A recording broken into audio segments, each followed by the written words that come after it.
PowerPoint development program. And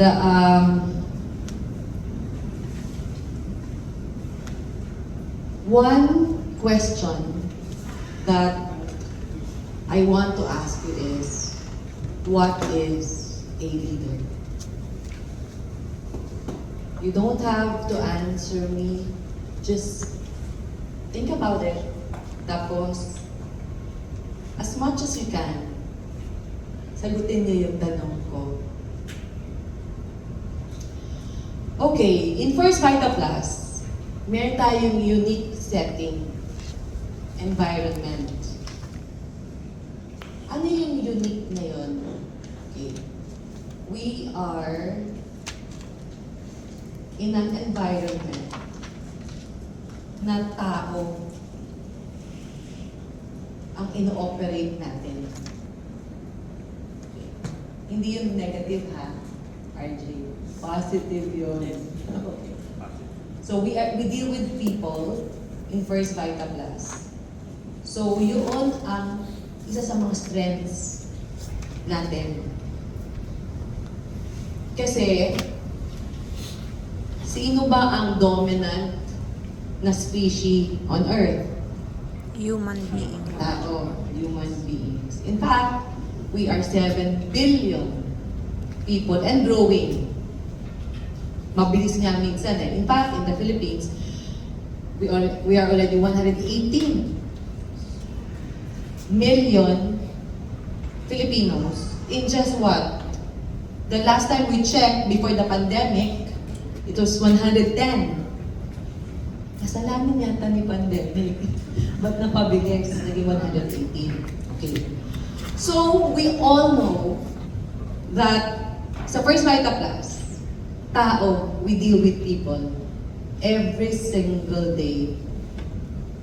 Every part of our journey, tao ang kasama natin. Ang kausap natin, ang kasama natin, ang magiging kasama nyo until the end. Okay? Wala nang iba. Because that is the nature of our business. Network marketing. Okay. Kaya yung importante sa akin na malaman mo kung ano ka, kasi para maintindihan mo kung para dito ka ba sa negosyo na to. Kaya sabi ko sa inyo kanina, if you do something that you do not believe in, then it is stressful. It will be stressful.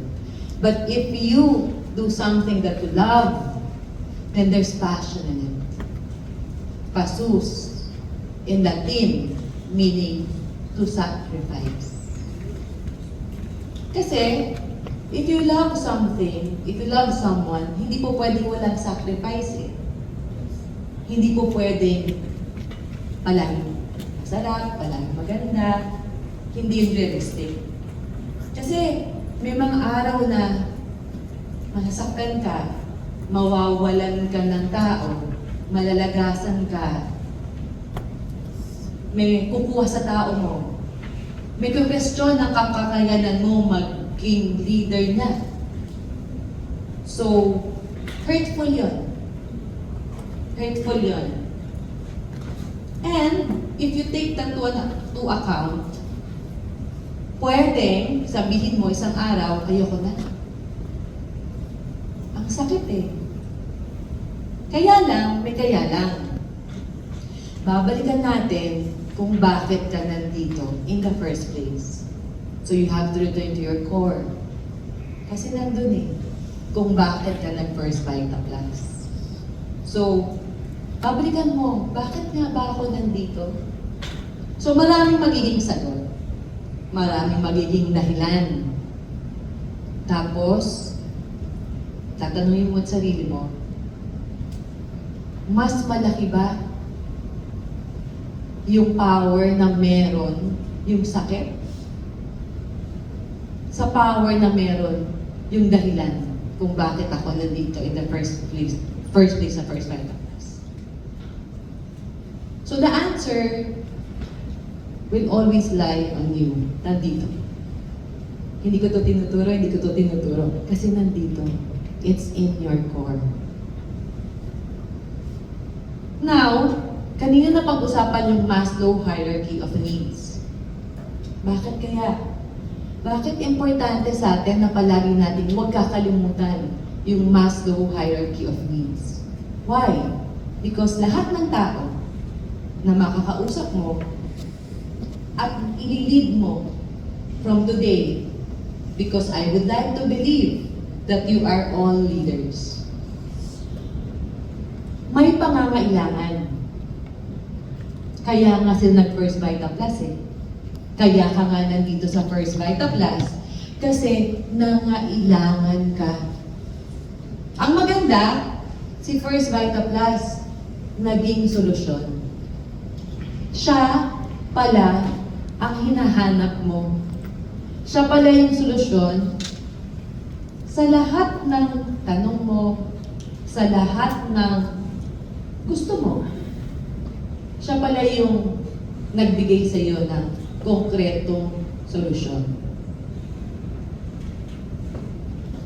Sabi mo, gusto mo man lang makakain 3 beses ang araw.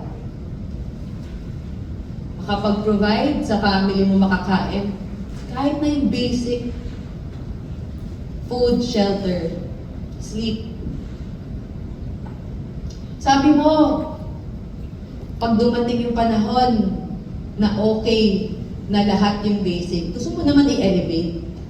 Magkaroon ng sariling tahanan na mas tatawag mo na sa'yo, na hindi ka papaalisin anytime na wala kang pambayad ng upa. Na kahit na COVID, alam mo na protektado ka kasi in the first place, o minsan nga, yun yung naging dahilan mo ba't ka nag-First Vita Plus kasi napagaling ka ng produkto ng First Vita Plus. So nandun yung health freedom. Hindi sinasabing hindi ka magkakasakit, kaya lang, mas meron ka ng panlaban. And then, syempre, hindi naman, tinuturuan naman tayo sa First Vita Plus ng 50-30-20. So savings is very important. Para sabihin mo na, kahit na paano stable. Stable ako, mga ilangan man ako, sa panahon na gipit, meron. And then, mag-elevate. Kasi lahat yun, pangangailangan ng katawan eh. Diba? Hindi naman lahat physical. Lalalim siya, pero tumataas yung consciousness mo. Bakit nandito ka sa First Vita Plus? Sabi mo, minsan, yung pagmamahal na dapat nasa sarili kong tahanan sa First Vita Plus ko na natagpuan. Minsan yung pagmamahal na dapat binibigay ng mga taong malapit sa'yo o yung mga tao mismo na kadugo mo sa First Vita Plus na ngayon lang kayo nagkakilala, hindi kayo magkaano-ano, ni hindi mo nga alam kung papaano kayo nag-meet eh. Basta isang araw, nagkatabi kayo, tapos nag-usap kayo. Tapos na-share mo yung beauty ng First Vita Plus. Tapos sinabi na lang niya sa'yo na, pwede ba na sa'yo ko ipagkatiwala yung mga pangarap ko? Yun. Nasolusyonan yung matagal mo na problema na sana meron man lang kahit na konti naman na pagmamahal lang. Madama ko na genuine. Na walang kapalit. Hindi mahal kita kasi mahal lang kita, period. Okay. Tapos syempre, nung nadidiscover na natin kung sino tayo,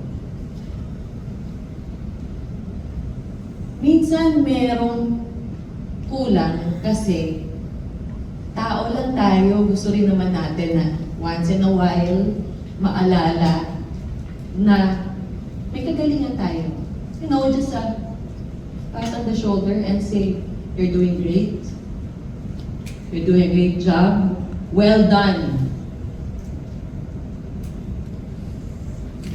Pero 2 times a year, Okay? Big deal yun sa akin to actually be in Araneta in front of 10,000 people honoring you for job well done. Not because you did something great only for you, but because I know na yung award na yun ay hindi lang dahil sa'yo, kundi dahil sa mga tao na kasama mo sa journey mo sa First Right of Class. And I'm pretty sure you shared with them. Kahit na ikaw yung pangalan na tinawag ko, I'm pretty sure na you would want to share it with all of them. Tapos, para sa'yo yung recognition doesn't stop from recognizing your efforts. Kasi, hindi naman dapat talaga doon nagtatapos eh. Kasi ano yung mission natin? Ang sabi natin, we would like success to be reachable, attainable, and most important of all, possible. So, ibig sabihin, hindi lang ikaw ang pupwede na makatanggap lahat ng from 1 to 4. Kasi sabi ng kumpanya, wala namang requirement eh. Kasi most of the time, when you receive something, palaging, ano gagawin ko para ma-receive ko yun? Ang sabi ng company, nasa kilimata. Anong edad mo? Go! Gender? Walang problema. Religion? I mean, we have Muslims here, we have born again here, we have Catholic here, we have devout Catholics here. But religion has never been an issue with attaining our goals.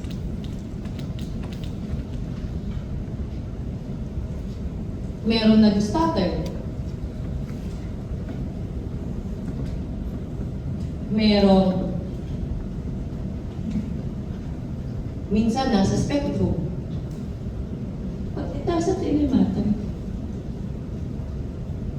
Kasi hindi naman yun ang sukatan of greatness. Kasi sabi ko, hindi, ang greatness is not about intelligence. It's about character. And it is about resilience. So, therefore, if you would be leaders, dapat nauunawaan natin at nilalagay natin yung sarili natin sa ililid natin. At dapat alam natin na may pangangailangan din sila katulad mo. Na dapat alam mo din na kung yung sagot sa pangangailangan nila ay First Vita Plus, kinakailangan dalhin mo sila sa tamang direksyon para matupad nila yung mga sagot sa mga tanong at pinapangarap nila. So, a true leader is not about putting others down, making anyone feel inferior because you are, what, already earning this much. Leadership is about empowering. Pinapasa mo kung ano yung meron ka sa mga downlines mo. It is about them getting inspiration from you. It is about people trying to help other people achieve great things. Ang isang leader understand the strengths and the weaknesses, the good and the bad, and then adjust and adapt accordingly. A great leader understands, encourages, and motivates not only the second layer, or the second layer, but the entire team to strive for excellence. I did not say perfection. Sorry, slide. I would say excellence. So not perfection for me. Kasi minsan, it is so intimidating yung word that minsan it freezes you. So I just would like to say excellence. Yung a better version of you every single day. While proving them that they have your support and guidance for them to succeed. May assurance na kasama mo ako dito ha. Nandito ako. Nasa tabi mo, nasa harapan mo, nasa likuran mo. Hawak kamay tayo. A great leader knows that anything is possible when people are united and working towards a common goal. And they use this belief to inspire others to reach for their highest potential. Ang isang leader, hindi lang dapat ay leader lang. Kanina ginamit ko yung word na effective. Kasi ayaw mo siguro maging leader na wala ka man lang effect sa buhay niya. Yung pwede kang kalimutan kasi nga transactional lang. Na anytime na tapos ka na, well and good, goodbye and thank you. No hard feelings ha, because I did my share, you did your share, we're even. Para sa akin, hindi yun yung gusto natin to aspire for. We would like to be effective leaders in 4 areas. Hindi lang isa. Hindi lang puro rational, mind, relational.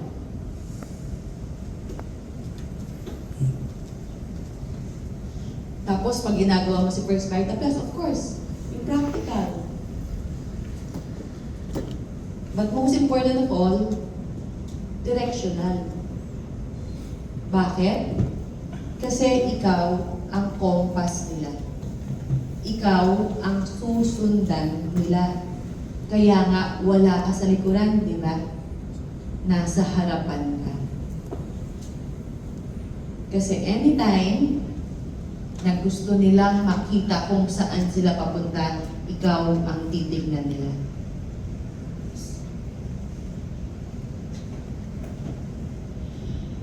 I would like to keep this short because we have been talking about leadership in bits and pieces from yesterday. So siguro, isa lang yung ibibilin ko sa inyo. When you choose to be great leaders, I would like you to remember your role as a great leader. A great leader is not to give greatness to human beings, but to help them extract the greatness they already have inside them. Good luck. And good morning.